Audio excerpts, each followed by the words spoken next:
কেমন লাগছে আমাকে বলো। সকাল সকাল সুন্দর করে সেজে নিয়েছি, কারণ আমি অলওয়েজ সাজতে ভালোবাসি, সবাই জানো সেটা। তো যাই হোক, আজকে দিনটা হচ্ছে মঙ্গলবার, আর আজকে আমরা সব পরিবার সকলে মিলে যাচ্ছি পুজো দিতে। আর যেহেতু দিনটা অনেক শুভ, আজকে ছিল হনুমান জয়ন্তী, আর হচ্ছে দাদার বার্থডে, পূর্ণিমা, তারপরে শীতলা পূজা, সব কিছু মিলিয়ে দিনটা ভীষণ সুন্দর। তো ভাবলাম যে মানে দিনটা যখন এত শুভ, তো সকালবেলাটা ঠাকুর পূজা দিয়েই শুরু করা উচিত, কারণ আমাদের সব কিছু ঠাকুর পূজা দিয়ে শুরু হয়।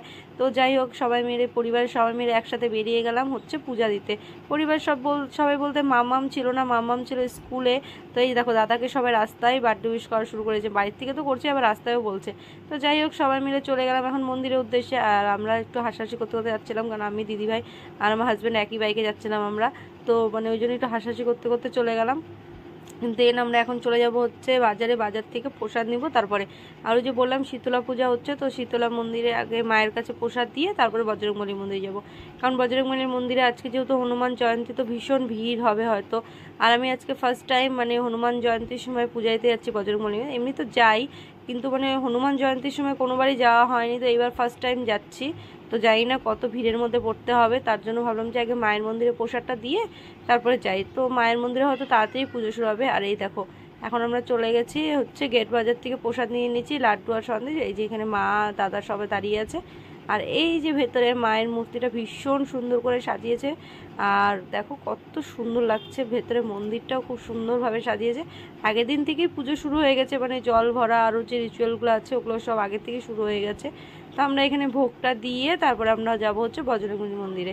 তো এই যে ভোগ দিয়ে বজরংবলী মন্দিরে এসে একবার তো চিন্তা করেছিলাম যে পুজো দিতে পারবো কি না আজকে, কারণ প্রচুর ভিড়, প্রচুর। আমি মোটামুটি 300 জনের পিছনে দাঁড়িয়েছিলাম, মানে এত ভিড়। কিন্তু যতই ভিড় আর যত লম্বা লাইন হোক, কিন্তু খুব তাড়াতাড়ি লাইনটা মানে আগাচ্ছিলো, কারণ ডিসিপ্লিন খুব সুন্দর মেনটেন করেছিল ওরা ওখানে, যে গাইডনেস মানে গার্ড করার যে দাদা দিদিরা ছিল, ভীষণ সুন্দর গাইড করেছে ওরা। তার জন্য লাইনও খুব সুন্দর মানে এগিয়ে গেছে। আর এত রৌদ্র ছিল না, মানে রোদের মধ্যে পুরো অবস্থা খারাপ হয়ে যাচ্ছিলো। তো যেহেতু বাবানের শরীরটা একটু খারাপ, তার জন্য মানে আমাদের বাড়ির আর কেউ লাইনে দাঁড়ায়নি, আমিই লাইনে দাঁড়িয়েছি। বললাম যে একজন পুজো দিলেই হবে। তো দাদা, দিদিভাই, মা, আমার হাজব্যান্ড, বাবান ওই পাশেই মানে যেখানে ধূপকাঠি মোমবাতি জ্বালা, ওরা ওখানে দাঁড়িয়ে ধূপকাঠি মোমবাতি দেখাচ্ছিলো, আর আমি লাইনে দাঁড়াচ্ছিলাম। কারণ আমার মানে ভেতরে দেখার খুব ইচ্ছা ছিল যে ভেতরে কী রকম বানিয়েছে, বাইরে থেকে দেখা যাচ্ছিলো, বাট তাও আমার মানে একটু বেশি মানে ইচ্ছা ছিল যে আমি ভেতরে গিয়েই পূজাটা দিব। তো অনেকক্ষণ লাইনে দাঁড়ানোর পরে এই যে আমি অ্যাটলিস্ট ভেতরের দিকে চলে আসছি। আর ভেতরে এসে সত্যি ভীষণ সুন্দর বানিয়েছে। আর আমি একটু পিছিয়ে গেছিলাম, কারণ আমি ভিডিও করছিলাম, তো আমি নিজে ইচ্ছা করে একটু সাইডে হয়েছিলাম, দাঁড়িয়েছিলাম। তো আর পুজো বলতে মানে ওই প্যাকেট মানে প্রসাদের প্যাকেটটা নিয়ে ঠাকুরের পায়ে ছুঁয়ে দিয়ে দিচ্ছে। আর এই যে ভেতর থেকে ওরাও প্রসাদ দিচ্ছে নিজেদের, ওরা যে সকালে পুজো দিয়েছে সেই পুজোর থেকেই ওরা প্রসাদ দিচ্ছে। তো আমি ওই প্রসাদটাও নিয়ে নিলাম, নিয়ে আমরা বাইরে চলে আসলাম। তারপরে একটু ফটো তুললাম, ওখানে ফটো তোলারও খুব সুন্দর জায়গা বানিয়েছিল। তারপর ওখানেই ভেতরের প্রসাদও দিচ্ছিলো, প্রসাদ জল ওগুলোও নিয়ে নিলাম অল্প। তারপরে আমি আর দিদিভাই আবার বাড়ির উদ্দেশ্যে চলে আসলাম। আর যেহেতু ওরা মানে আগেই চলে গেছিলো, তাই জন্য আমি আর দিদিভাই টোটো করে আসলাম। আর যেহেতু ভীষণ গরম পড়েছে, কি রান্না করব না করব বুঝতে পারছি না। আর বাড়িতে এসে অনেকটা সময়ও চলে গেছে। তারপরে মামা আসলো, ওকে খাওয়ানো টাওয়ানো মানে অনেকটাই সময় চলে গেছে। তো দিদিভাই বললো যেহেতু খুব গরম পড়েছে, তাই আজকে একটু হালকা পাতলাই কিছু রান্না করি। তো যাই হোক, আজকে করলা ভাজা আর হচ্ছে সব সবজি দিয়ে একটা চচ্চড়ি, আর মটরের ডাল বোধহয় ওই মোচা দিয়ে করা হবে।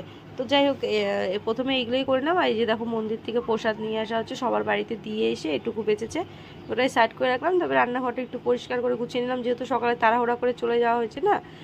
তো তারপরে মামামকেও প্রসাদ দিলাম, ও তো আর কি খাবে, এই যে একটু খেলো। খাওয়ার পরে ওই যে বাবানেরও শরীরটা ভীষণ খারাপ, মানে ওর আবার ফট করে ঠান্ডা লেগে গেছে। ঠান্ডা লেগে যাওয়াতে না মানে গলাটা হয়তো একটু ব্যথা করছে। আর যেহেতু স্কুল যায়নি, তার জন্য এই যে কার্টুন মানে খুবই কার্টুন দেখে। তারপরে হচ্ছে মামাম যেহেতু এসে পড়ছে বাড়িতে, তারপরে দুই ভাই বোন ভীষণ খেলছে, এখন ওরা টিভি বন্ধ করে দিয়ে। আর এই যে আমি হচ্ছে এই আলুগুলোকে কেটে রাখলাম, এখন এটাকে লবণ হলুদ মেখে রাখবো। তারপরে যখন খাবে তখন গরম গরম ভেজে দিলে বেশ একটা চিপসের মতন খেতে লাগবে, যেহেতু নিরামিষ আজকে। আর বাচ্চাদের নিরামিষের দিন একটু খেতে না খুব কষ্টই হয়, আমাদের মানে মামাম তো খেতেই পারে না সেরকম নিরামিষ। তো যাই হোক, আজকে এইভাবেই সকালটা খুব সুন্দরভাবে কাটালাম। যদি আমার ভিডিওটা তোমাদের ভালো লাগে, অবশ্যই লাইক কমেন্ট শেয়ার করে দিও। আর তোমরা কে কীভাবে আজকে দিনটা কাটালে ওটাও কমেন্ট বক্সে জানিও। তো চলো সবাইকে বাই বাই, টাটা।